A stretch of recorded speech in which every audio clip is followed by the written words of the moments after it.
Assalamualaikum warahmatullahi wabarakatuh. Jumpa lagi dengan Primatika, Privat Matematika. Baik adik-adik, kita lanjutkan lagi pembahasan prediksi dalam tanda kutip bocoran UNBK Matematika SMK untuk TKP, AKP, dan PSP dalam lingkup materi Aljabar Part 2. Oke, seperti apa? Yuk kita simak pembahasan soal-soal berikut ini.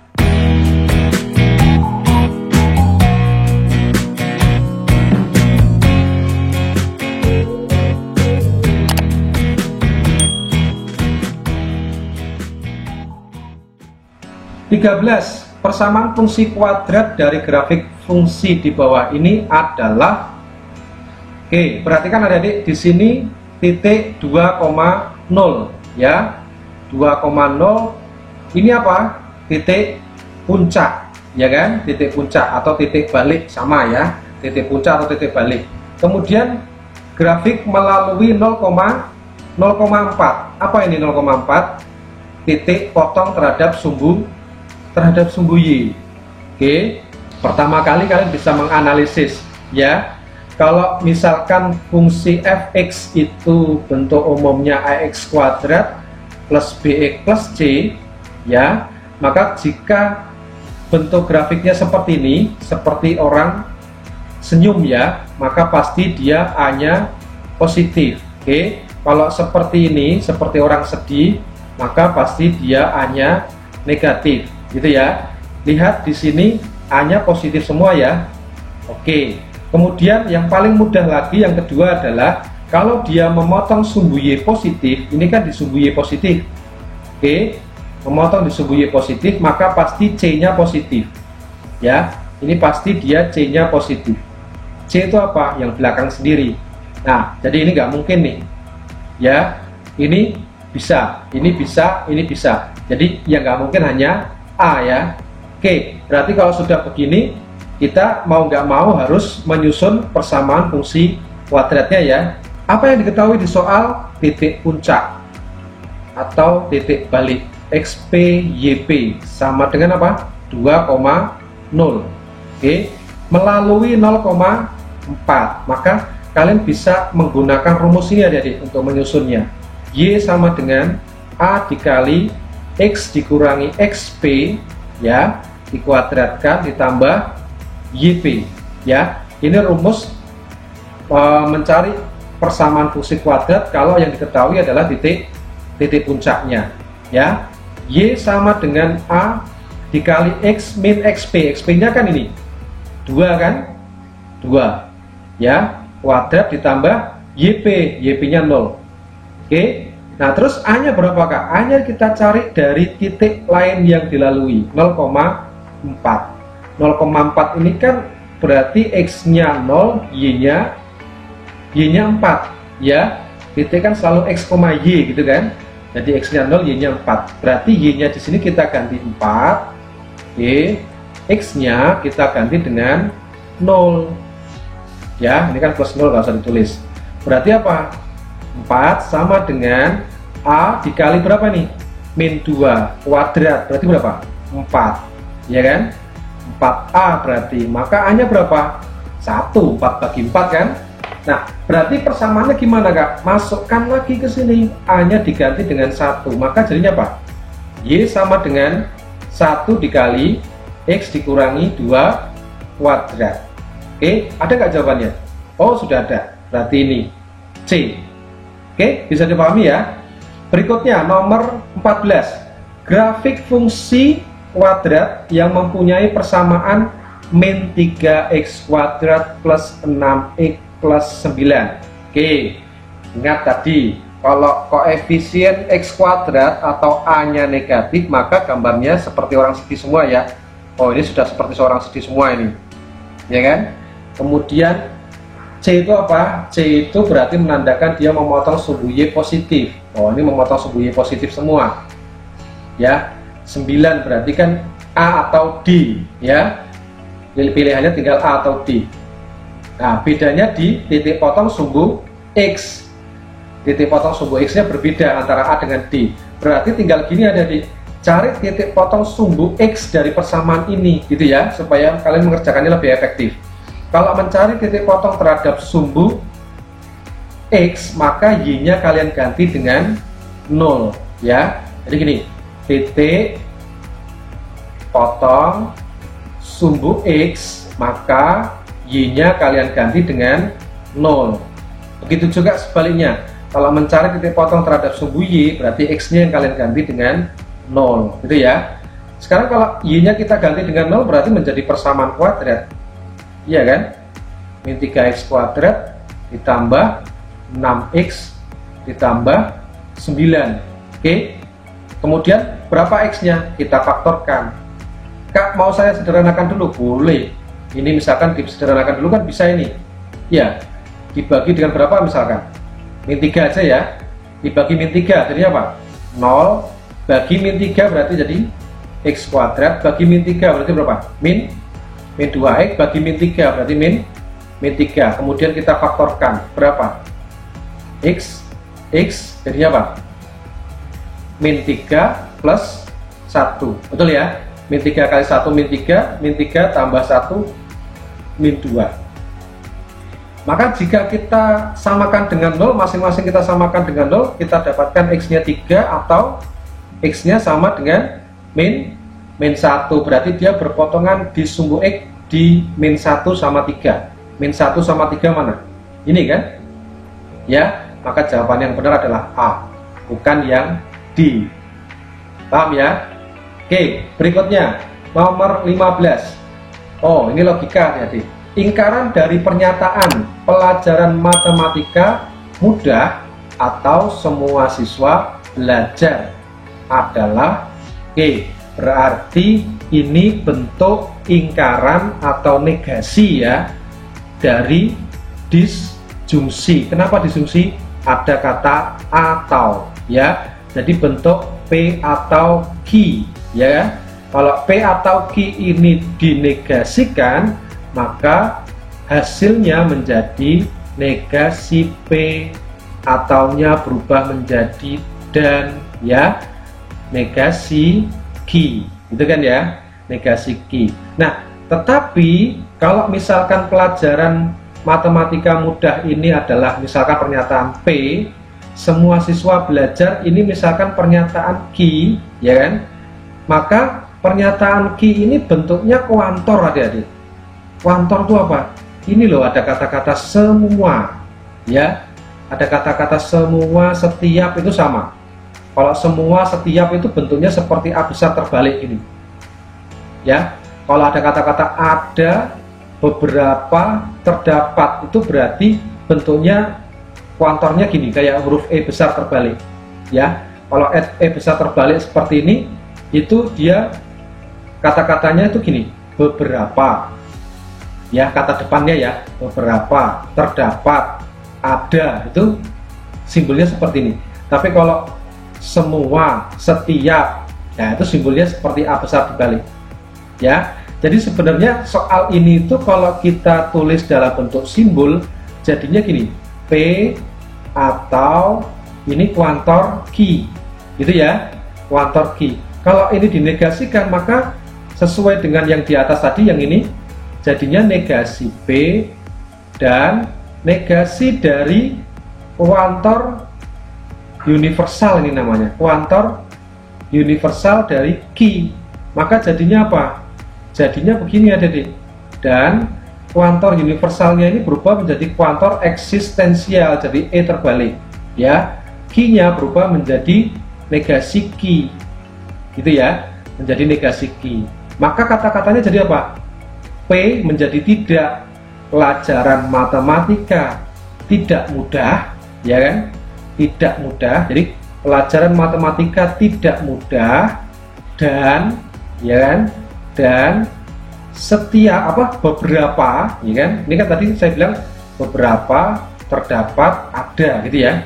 Beberapa siswa tidak belajar. Yang tadinya siswa belajar menjadi siswa tidak belajar, gitu ya. Jadi seperti ini adik-adik. Nah, ini C, ya. Jadi pelajaran matematika tidak mudah, perhatikan negasi P, gitu ya. Dan itu berarti ini. Beberapa berarti ini kuantor eksistensial. Siswa tidak belajar adalah negasi Q. gitu ya. Jadi yang tepat adalah C. Bisa dipahami ya. Oke, berikutnya nomor 16. Oke, diketahui premis-premis berikut ini. P1, premis 1, jika terjadi bencana alam maka beberapa masyarakat menjadi pengungsi. Premis kedua, jika beberapa masyarakat menjadi pengungsi maka banyak anak kekurangan gizi. Kesimpulan dari premis-premis di atas adalah G. Ini seperti bentuk silogisme, adik-adik namanya. Silogisme. Silogisme itu gini. Premis satunya itu P maka Q, ya. Jika P maka Q. Premis keduanya itu bentuknya jika Q maka R, misalkan gitu. Maka kesimpulannya akan menjadi ini seperti dicoret tadi. Jadi jika P maka R, gitu ya. Oke, kita perhatikan coba. Jika terjadi bencana alam, misalkan ini adalah P, ya, P, maka beberapa masyarakat menjadi pengungsi, misalkan apa? Q, gitu ya. Kemudian jika beberapa masyarakat menjadi pengungsi, berarti kan Q, maka banyak anak kekurangan gizi, berarti apa? R, ya kan? Berarti bentuknya seperti ini, P maka Q, jika P maka Q, jika Q maka R, maka kesimpulannya pasti jika P maka R, ya. Berarti kata-katanya jadi apa? Jika terjadi bencana alam, maka banyak anak kekurangan gizi, gitu ya. Oke, yang mana nih? Jika terjadi bencana alam, maka banyak anak kekurangan gizi. Nah, ini B. Oke, bisa dipahami ya. Next, nomor 17. Suku keempat dan suku ketujuh suatu deret aritmatika berturut-turut 17 dan 29. Jumlah sampai suku ke-15 deret tersebut adalah E. Berarti yang diketahui apa? U4 sama dengan 17. Kemudian apa? U7 sama dengan 29. Itu ya. Nah, sekarang yang ditanyakan apa? Jumlah sampai suku ke-15, berarti apa? S15. Ini deret aritmatika ya, jadi ya. Berarti kalau kita mau mencari S15, berarti kan kita harus tahu A berapa, B berapa, gitu kan? Suku 1 berapa, bida berapa, kan gitu ya. Nah, sekarang gini, mencari bida kalau diketahui dua suku seperti ini, caranya gini adik-adik, biar cepat ya. Beda adalah ini yang 4 dengan 7 kan besar yang 7 ya. Jadi 29 dikurangi dengan 17 ya. 29 kurang 17 berapa? 12 dibagi dengan 7 dikurangi dengan 4. 7 kurangi 4 berapa? 3. Maka bedanya adalah 4 adik-adik. Ya, bedanya adalah 4. Sekarang kalau bedanya 4, maka suku KN-nya berapa adik?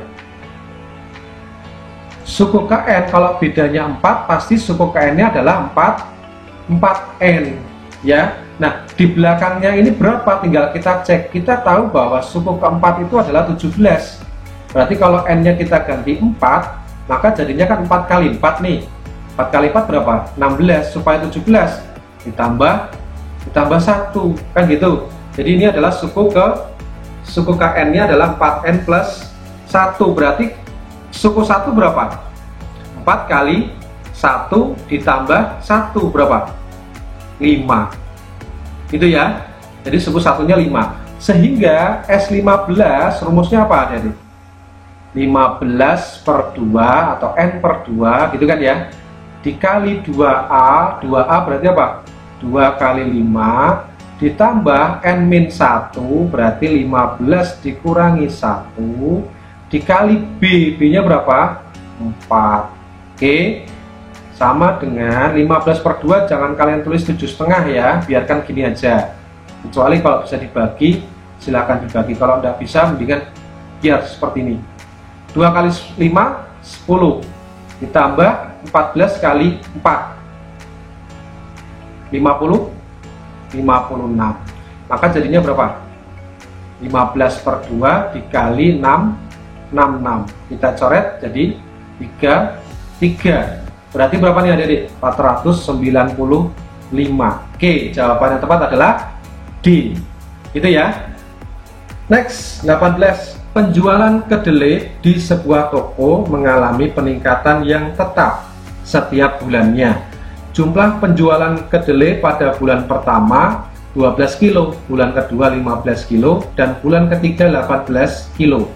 Jumlah penjualan kedelai selama 10 bulan pertama adalah G.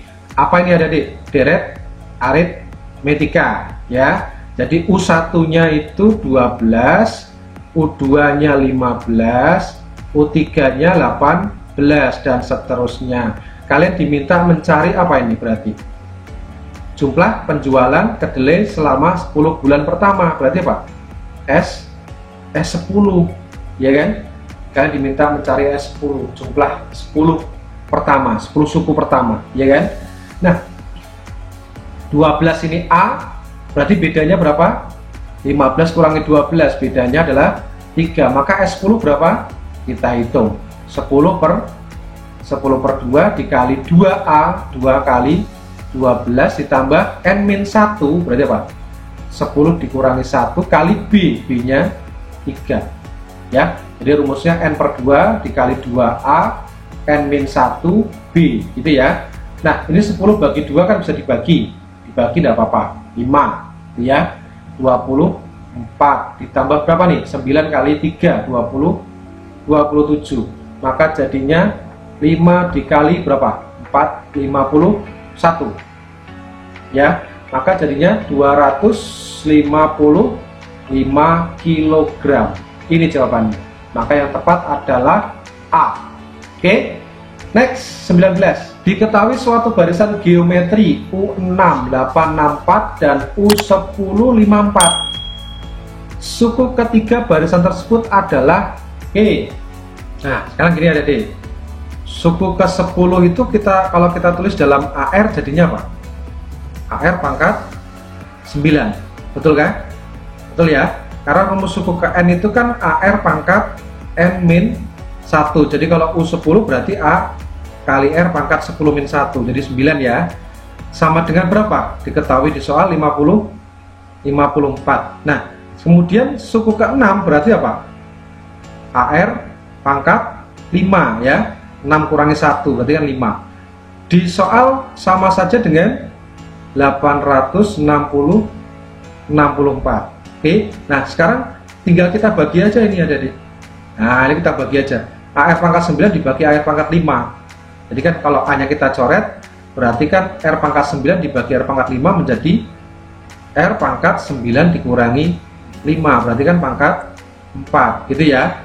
Sama dengan 54 dibagi 864, itu berapa adik? Ini kalau kita coret, kita sederhanakan itu ini 1, sini 16 adik-adik.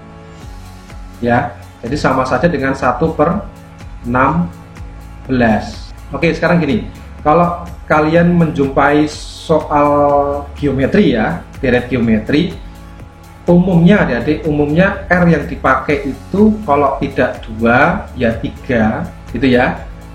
Kalau bentuk pecahan itu seringnya kalau nggak setengah ya sepertiga. Nah, ini buat catatan kalian saja ya. Jadi kalau nggak setengah ya sepertiga, kalau nggak 2, 3 ya. Jadi kalau kalian bingung dikira-kira saja, gitu ya. Ini kalau seperti ini kan atas sama bawah, besar yang bawah kan, maka kalian pilih. Kalau nggak setengah ya sepertiga, gitu ya. Oke, kok bisa gitu Kak? Coba perhatikan ini. Ini kan R pangkat 4, 1/16 itu kan sama saja dengan apa? 1 per 2 pangkat 4 kan ya. 16 kan 2 pangkat 4, ya kan? Atau sama saja dengan setengah pangkat 4 kan gitu. Berarti R-nya berapa? Setengah kan? Ya. Nah, terus setelah R-nya ketemu setengah, kita mencari apa? Mencari A ya. Tapi kalau kalian mencari A dengan cara dimasukkan ke AR pangkat 9 atau AR pangkat 5, jadinya besar sekali adik. Hitungnya agak ribet ya. Tapi kita lihat saja. Yang ditanyakan apa sih? Suku ketiga, ya kan? Kita lihat sini sekarang. Suku ke-6 itu tadi kan saya tulis AR pangkat 5, betul ya. Boleh nggak kalau saya tulis AR kuadrat dikali R pangkat 3? Boleh kan ya? R pangkat 2 dikali R pangkat 3 kan R pangkat 5. Kalian tahu ini apa? U3, iya kan? Ini adalah U3. Betul? Betul ya? Nah, U6 adalah 864, ya kan? Sedangkan yang mau kita cari adalah U3, kan gitu. Berarti sama saja U3 apa? 864 dibagi R pangkat 3, ya. Jadi 864 dibagi setengah pangkat 3, maka jadinya apa? Jadi suku ketiga adalah 864. Ini kan berarti berapa? 1/8 ya. 1/8 kalau dibalik berarti kan sama saja kalian kalikan dengan 8, ya kan? Berarti hasilnya berapa adik-adik? Maka kita dapatkan U3 itu 6912. Oke, maka yang tepat adalah E, itu ya. Berikutnya nomor 20. Diketahui deret geometri dengan suku kedua adalah 12 dan suku kelima adalah 324. Berarti apa nih? Suku kedua 12, suku kelima 324, gitu ya. Jumlah 8 suku pertama deret tersebut adalah, berarti yang apa? S8. Oke, S8. Untuk mencari S8 kalian harus tahu A berapa, R berapa, kan gitu. Nah, sekarang gini. Kalau U5 saya tulis AR pangkat 4, ya. AR pangkat 4 kan U5 sama dengan 324, ya kan. Kemudian kalau U2 itu apa? AR, ya, sama dengan 12. Maka jika ini kita bagi begini, jadinya apa? Ini A kita coret, R pangkat 4 bagi R, berarti kan R pangkat 3, gitu ya.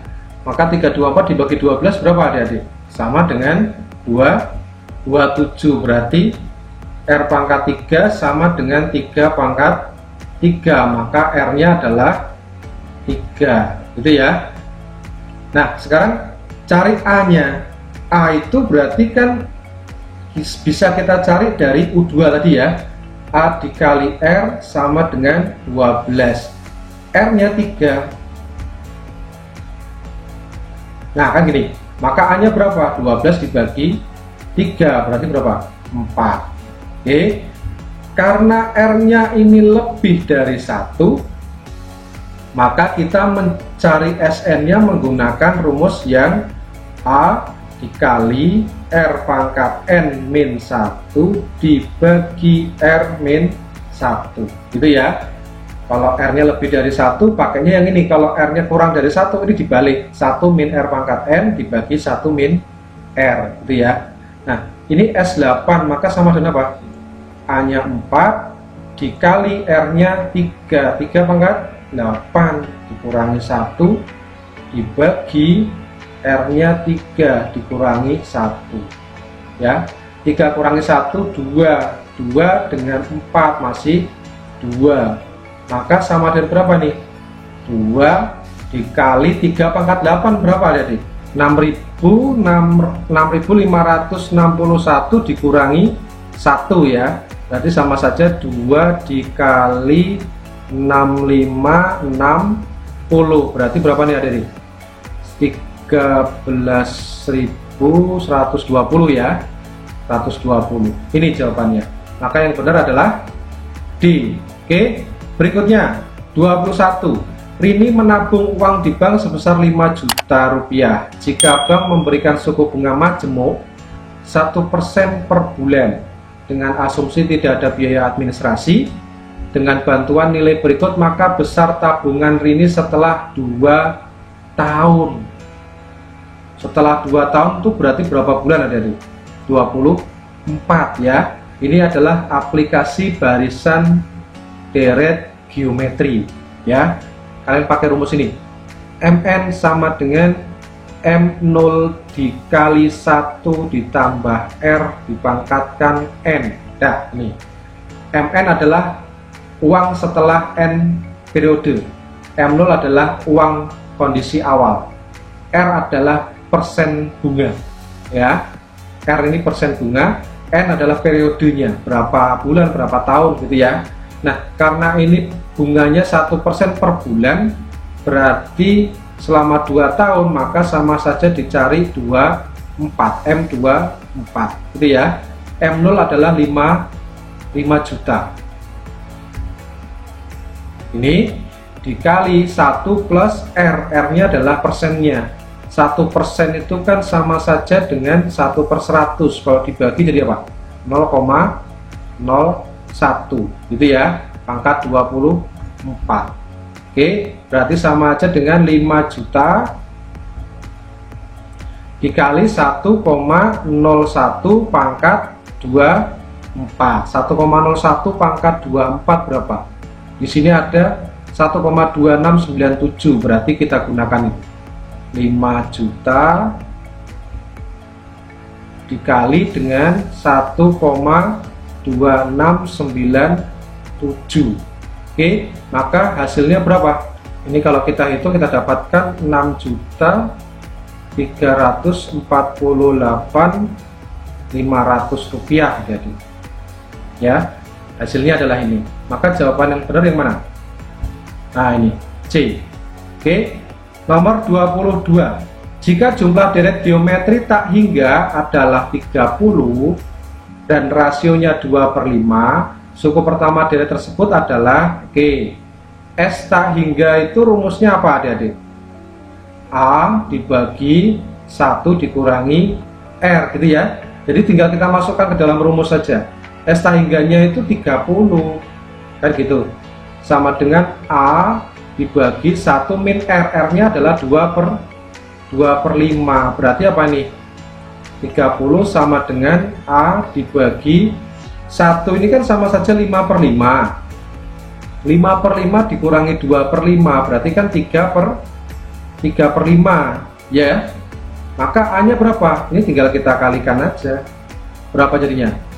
30 dikali 3/5. Kalau ini kita coret jadinya 6. 6 kali 3 18. Jawabannya adalah C. Oke, next 23. Perhatikan gambar di bawah ini. Nah, ini program linear adik-adik. Daerah himpunan penyelesaian yang memenuhi sistem pertidaksamaan 4x plus y lebih dari sama dengan 12. Oke, kita lihat satu persatu dulu. 4x plus y lebih dari sama dengan 12 itu garisnya yang mana? Kalau x nya 0, berarti 4 kali 0, 0 ya. Maka y nya sama dengan 12, anggap sama dengan dulu, y nya 12. Berarti, nah ketahuan, ini garisnya ya. Yang pertama adalah garisnya yang ini, yang ini ada ya. Nah sekarang tandanya apa? Lebih dari sama dengan. Kalau B itu apa? Koefisien Y ya. Jadi gini adik-adik, persamaan garis itu kan bentuknya gini, AX plus BY sama dengan C gitu ya.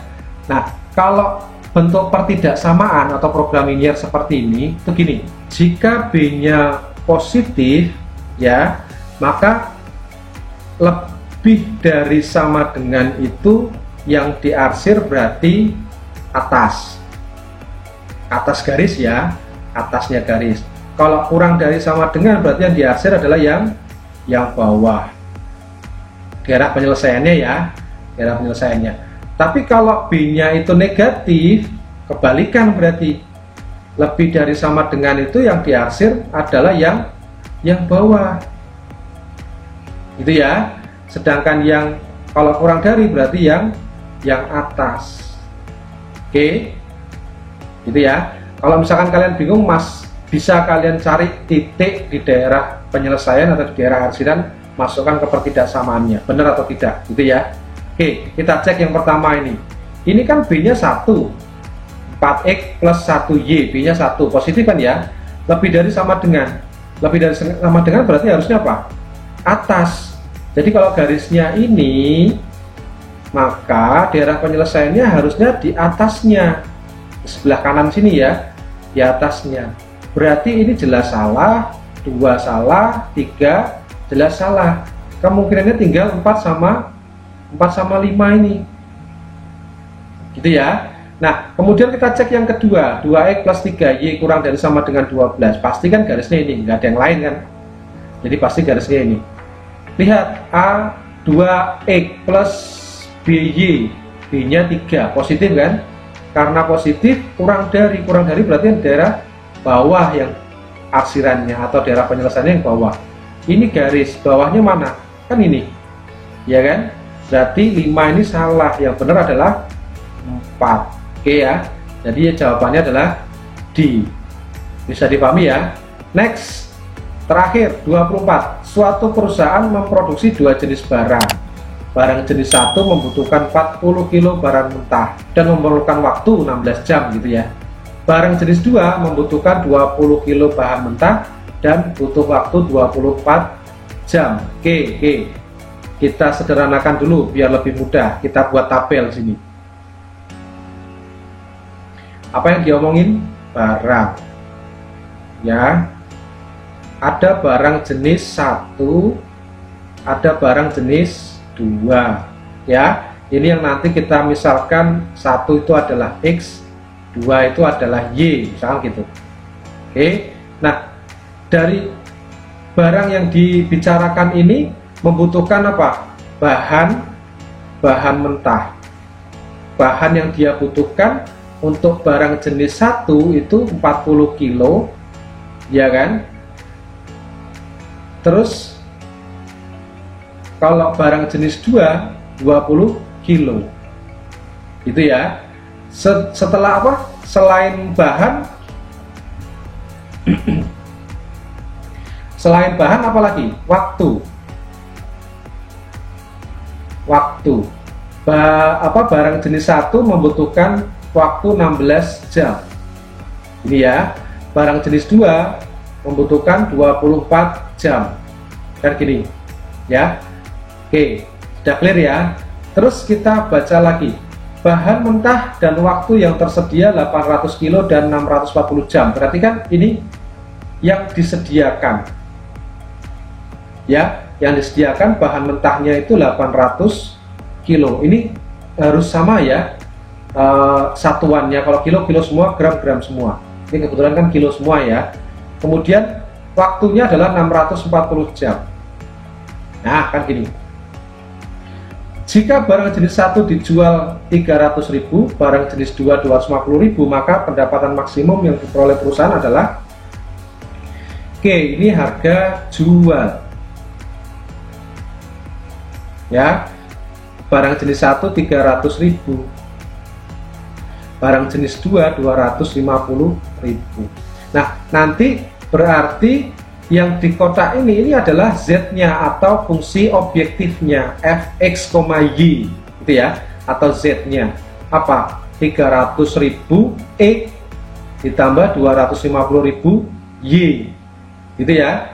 Jadi ini kita tulis nanti 300.000 X ditambah 250.000 Y gitu ya. Oke, sekarang kita buat model matematikanya. Gimana nih? Yang pertama, kolom pertama dulu ya, berdasarkan kolom. Ya, kolom pertama berarti apa? 40x ya, ditambah 20y.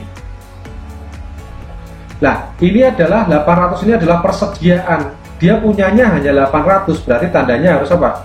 Kurang dari atau sama dengan, nggak boleh lebih dari 800. Kurang boleh tapi lebih tidak boleh, gitu ya. Nah, ini bisa kita sederhanakan, kita bagi dengan 20 misalkan, jadinya berapa? 2x ditambah y kurang dari sama dengan dibagi 20 berapa itu? 40 ya. Oke, kemudian yang kolom kedua yang ini berarti apa? 16x ditambah 24y, persediaan juga berarti kan harus kurang dari sama dengan, tidak boleh lebih ya, 640. Oke, sekarang bisa kita sederhanakan bagi berapa nih? Bagi 16 nggak mungkin ya. bagi 8 berarti apa? 2x ditambah 3y kurang dari sama dengan bagi 8 berarti 80. Ini pertidaksamaan yang kedua. Oke, terus bahan atau barang ini kan yang dibicarakan barang ini berarti kan tidak mungkin negatif, maka x nya lebih dari sama dengan 0, y nya lebih dari sama dengan 0 gitu ya. Sedangkan fungsi objektifnya ini tadi 300x ditambah 250y. Oke, nah terus setelah ini bagaimana? Kita gambar daerah penyelesaiannya. Nah, setelah ketemu daerah arsirannya atau daerah penyelesaiannya, kita cari titik-titik kritis atau titik-titik pojok. Nah, masing-masing titik pojok itu masukkan ke Z sini. Ya, masukkan ke Z. Kalau yang ditanyakan maksimum berarti kita cari hasil yang paling besar berapa. Nah, itu adalah pendapatan maksimumnya. Gitu ya. Oke, perhatikan ini adik-adik. Nah, tadi yang kita dapatkan model matematikanya kan seperti ini adik-adik ya. 2x ditambah y kurang dari sama dengan 40, 2x tambah 3y kurang dari sama dengan 80, x lebih dari sama dengan 0, y lebih dari sama dengan 0. Kemudian fungsi z atau fungsi objektifnya 300.000 x ditambah 250.000y gitu ya. Nah, sekarang kalau ini model matematika ini kita gambarkan jadinya seperti ini adik-adik. Oke, gimana caranya? Gini, satu persatu ya. Kalau misalkan x-nya ini kita ganti 0, berarti 2 kali 0 kan 0. Maka tinggal y, anggap ini sama dengan y sama dengan 40. Berarti kan titiknya di sini, y 40. Ya.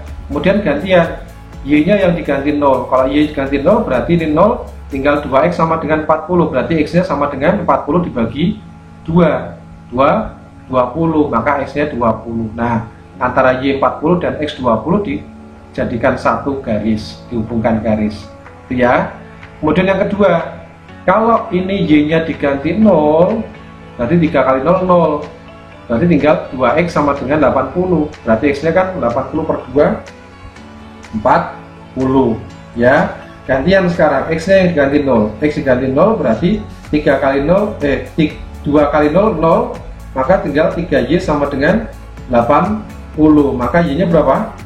80 dibagi 3. 80 bagi 3 itu kan berarti 20 berapa? Enggak ada 30 lah ya. Berarti letaknya di bawah sini lah. Ini misalnya 80 per 3 ya. Sini misalkan.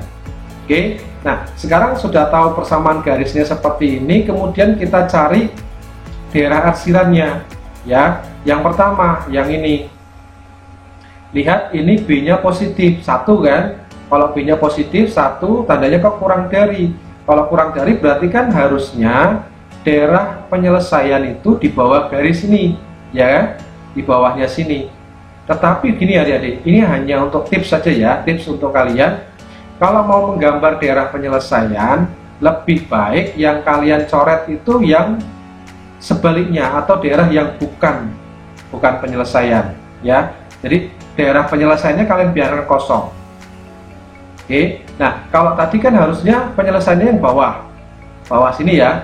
Jadi yang bawah sini kita biarkan kosong, yang atas yang kita coret dengan asumsi ini bukan, gitu ya. Ini kita coret, ini bukan. Oke, jadi daerah penyelesaiannya kita biarkan kosong. Ya, berikutnya yang kedua. Lihat B-nya positif, kurang dari, berarti yang bawah juga kan? Bawahnya garis ini, bawahnya sini harusnya. Ya, nanti yang kita coret adalah yang bukan. Ini bukan penyelesaian, gitu ya. Oke, ini bukan penyelesaian. Berikutnya, x lebih dari sama dengan 0, berarti dari 0 ini harusnya ke kanan kan ya, karena x positif kan sebelah kanan sini. Yang kita coret yang bukan, berarti kan ini yang bukan. Ya, kemudian y lebih dari sama dengan 0, berarti dari 0 ke atas, ya seharusnya. Tapi yang bukan yang bawah. Nah, maka daerah penyelesaian adalah daerah yang kita biarkan kosong ini, gitu ya. Jadi kelihatan gitu loh, ya kelihatan jelas. Jadi daerah HP-nya yang ini. Oke. Nah, bentuknya seperti ini. Nah, sekarang kalau sudah tahu daerah HP-nya, kita cari titik-titik ujungnya atau titik-titik pojoknya. Berarti ini apa? Y 80 per 3, berarti kan kalau di situ titik potong Y maka X nya 0, 0,80 per 3 ya. Kemudian yang ini berarti apa? 20 di X, berarti 20 Y nya yang 0 gitu ya. Ya ini apa? Titik potong, berarti kita cari dengan mengeliminasi ya, mengeliminasi dua persamaan ini. Jadi kalau 2x plus y sama dengan 40, 2x plus 3y sama dengan 80. Ini kalau kita kurangkan 2x nya kan hilang ya, jadi y dikurangi 3y jadi min 2y sama dengan berapa ini? Min 40. Maka y nya berapa? 20 ya. Kalau y nya 20, x nya berapa? Kita masukkan salah satu, berarti 2x ditambah y nya 20 sama dengan 40, berarti 2x sama dengan berapa nih? 40 kurangi 20, 20. Maka x nya adalah 20 dibagi 2, 10 ya. Maka koordinat yang di sini itu koordinat 10,20. Oke, nah 3 titik ini kita masukkan ke Z, mana yang paling besar, maka itu pendapatan maksimumnya ya. Oke, kita cari 0,80 per 3 berapa ini? Berarti kan X nya kita ganti 0, Y nya kita ganti 80 per 3 gitu ya. Ini kalau kita cari Z nya berapa?